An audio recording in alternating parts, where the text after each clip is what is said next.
Selamat pagi, yang saya hormati selaku Ibu dosen pengajar, Ibu Pustika Ayuning Puri, SE MSIM. Saya, Ririn Oktaviani Putri dengan NIM 2502010100276 dari Program Studi Manajemen kelas MJ 107 pada mata kuliah Pengantar Akuntansi 1.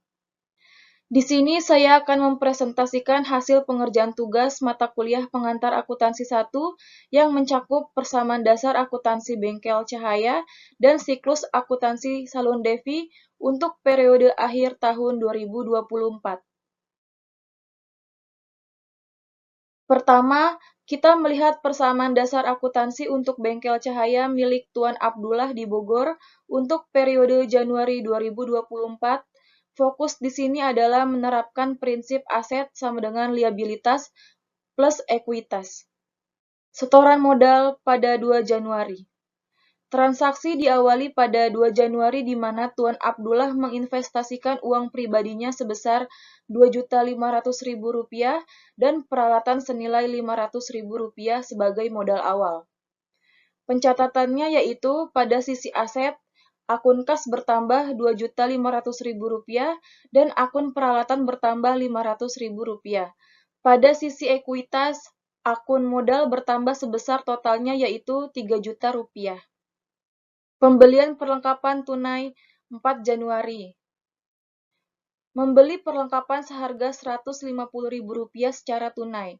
Pencatatannya yaitu di sisi aset, akun kas berkurang Rp150.000, sementara akun perlengkapan bertambah Rp150.000. Total aset tetap seimbang karena hanya berpindah bentuk. Selanjutnya pendapatan jasa pada tanggal 5 dan 12 Januari. Menerima uang tunai dari jasa servis Rp200.000 dan Rp800.000. Pencatatannya yaitu akun kas atau aset bertambah dan akun modal atau ekuitas juga bertambah karena pendapatan meningkatkan nilai perusahaan. Selanjutnya pembelian peralatan sebagai kredit pada tanggal 9 Januari. Harga peralatan Rp150.000 dibayar tunai Rp80.000, sisanya sebesar Rp70.000 yang disebut utang. Pencatatannya yaitu di sisi aset, peralatan bertambah Rp150.000 dan kas berkurang Rp80.000. Di sisi liabilitas muncul utang usaha sebesar Rp70.000. Selanjutnya piutang jasa pada tanggal 16 dan 18 Januari. Jasa selesai Rp500.000 tetapi belum dibayar pada tanggal 16 Januari. Pencatatannya yaitu muncul piutang atau aset Rp500.000 dan modal bertambah Rp500.000. Lalu diterima cicilan sebesar Rp150.000 pada tanggal 18 Januari. Pencatatannya yaitu kas atau aset bertambah Rp150.000 dan piutang atau aset berkurang sebesar Rp150.000. Selanjutnya beban operasional dan prive pada tanggal 20, 23, 24, 26 Januari. Pembayaran biaya iklan, listrik, gaji, telepon, dan pengambilan pribadi. Pencatatannya yaitu semua transaksi ini mengurangi kas atau aset dan juga mengurangi modal atau ekuitas. Yang terakhir, pinjaman bank pada tanggal 28 Januari, yaitu menerima pinjaman dari Bank BRI sebesar Rp3 juta. Pencatatannya yaitu kas atau aset bertambah Rp3 juta dan muncul utang bank atau liabilitas sebesar Rp3 juta. Berdasarkan seluruh transaksi tersebut, saya telah menyusun persamaan dasar akuntansi yang menunjukkan keseimbangan antara total aset seperti kas, piutang, perlengkapan, dan peralatan dengan total liabilitas dan ekuitas sebesar Rp6.800.000. Bagian kedua beralih ke Salon Devi milik Nyonya Devi untuk periode Desember 2024. Pada soal kedua, diminta mencatat transaksi ke dalam jurnal umum. Dalam akuntansi, setiap transaksi harus seimbang. Jika aset bertambah, maka ia dicatat di debit. Jika modal atau utang bertambah, ia dicatat di kredit. Pada tanggal 1 Desember, yaitu investasi awal, Nyonya Devi memasukkan uang tunai sebagai modal sebesar Rp6 juta. Peletakannya yaitu kas atau aset bertambah di debit, modal atau ekuitas bertambah di kredit. Pada tanggal 4 Desember, yaitu pendapatan tunai, menerima uang dari pelanggan sebesar Rp750.000. Peletakannya yaitu kas bertambah karena menerima uang, letakkan di debit.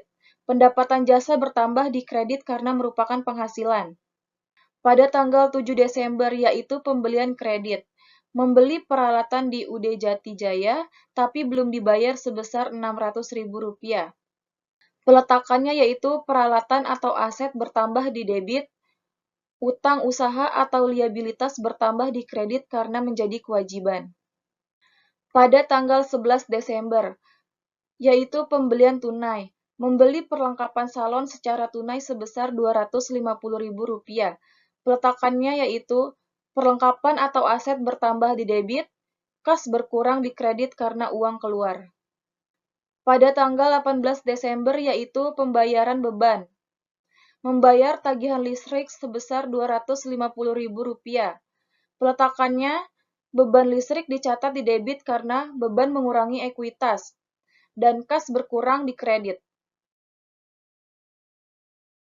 Pada tanggal 21 Desember, yaitu pembayaran beban lainnya, biaya operasional tambahan sebesar Rp150.000. Peletakannya beban lain-lain di debit, kas berkurang di kredit. Pada tanggal 24 Desember, yaitu Prive, Nyonya Devi mengambil uang perusahaan untuk pribadi sebesar Rp100.000. Peletakannya Prive di debit karena mengurangi modal, dan kas berkurang di kredit.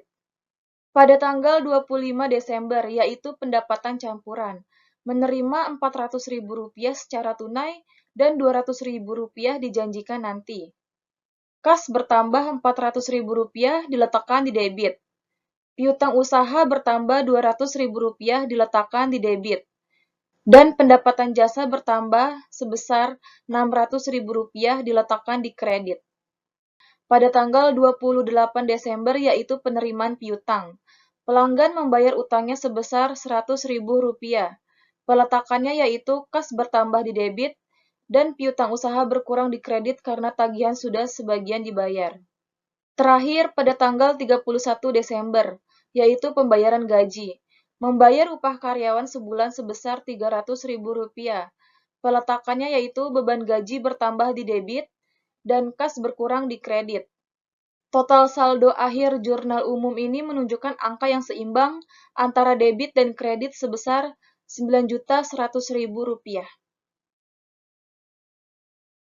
Langkah berikutnya adalah melakukan posting dari jurnal umum ke dalam buku besar umum untuk mengelompokkan saldo setiap akun secara spesifik. Yang pertama ada akun kas dengan nomor akun 101. Akun ini adalah yang paling aktif karena mencatat setiap aliran uang masuk dan keluar. Awal pada tanggal 1 Desember, modal masuk sebesar Rp6 juta di sisi debit. Uang yang masuk diletakkan pada sisi debit berasal dari pendapatan jasa pada tanggal 4 dan 25 Desember dan penerimaan piutang pada tanggal 28 Desember. Uang keluar diletakkan pada kredit, digunakan untuk membeli perlengkapan, bayar listrik, gaji, biaya lain-lain, dan Prive.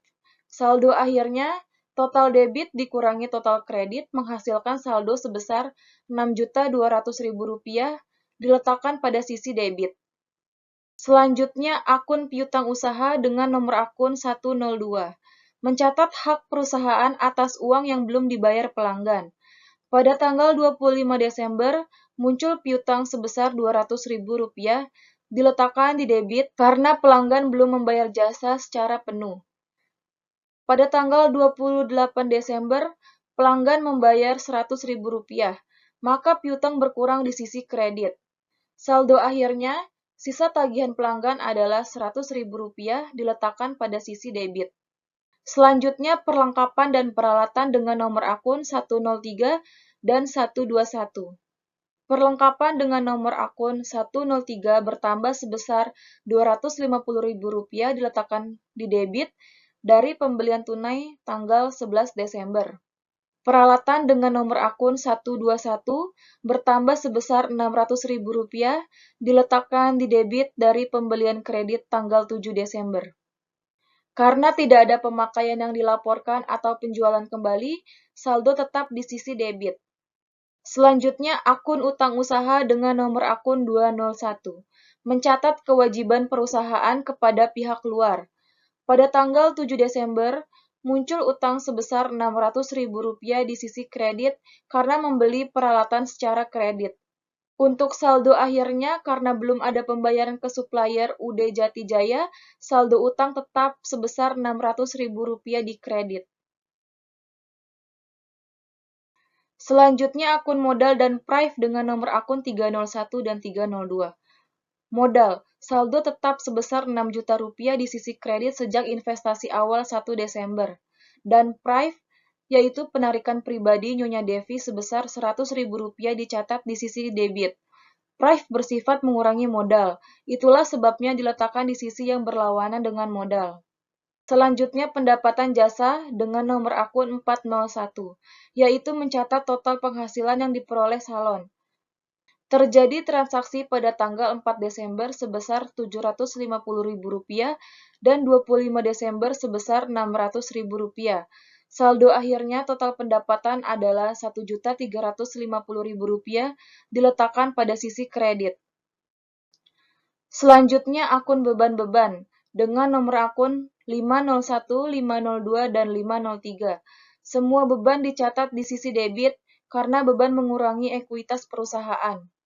Beban listrik sebesar Rp250.000, beban lain-lain Rp150.000, dan beban gaji sebesar Rp300.000. Fungsi buku besar ini adalah untuk memastikan kita tahu saldo bersih setiap akun. Misalnya, meskipun jurnal umum mencatat banyak transaksi kas, di buku besar inilah kita bisa melihat secara pasti bahwa uang kas yang tersisa di tangan Nyonya Devi per 31 Desember adalah sebesar Rp6.200.000. Berikut adalah penjelasan mendalam mengenai neraca saldo atau trial balance Salon Devi per 31 Desember 2024. Neraca saldo adalah tahap akhir dalam tugas ini yang berfungsi untuk membuktikan bahwa seluruh pencatatan dari jurnal umum hingga buku besar telah dilakukan secara akurat dan seimbang.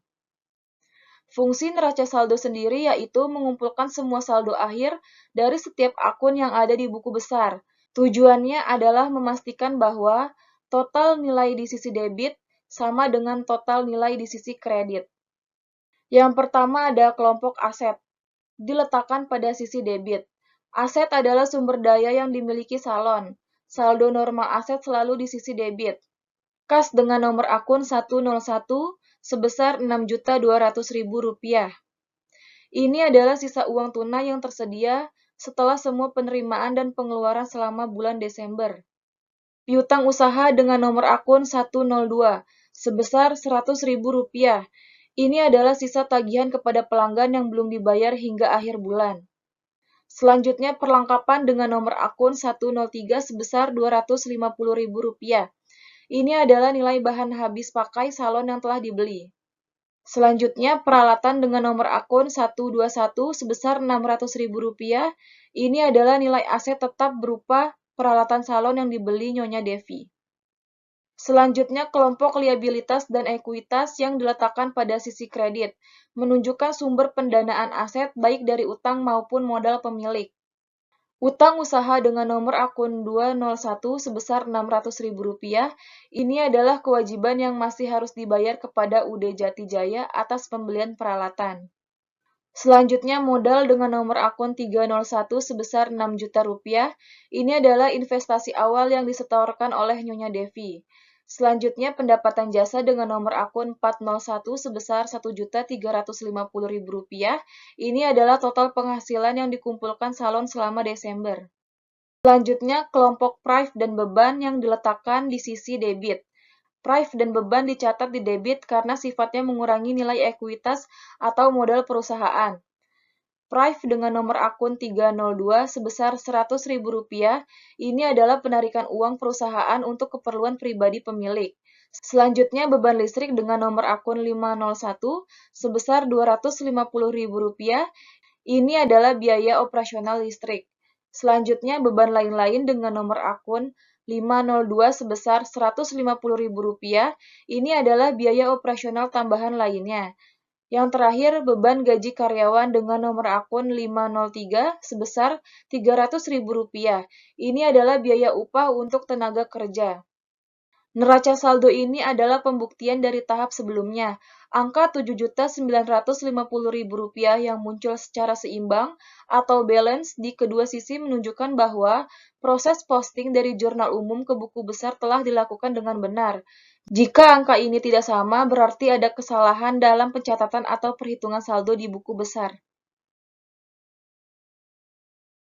Demikian presentasi hasil pengerjaan tugas mata kuliah pengantar akuntansi ini saya sampaikan. Terima kasih atas perhatiannya.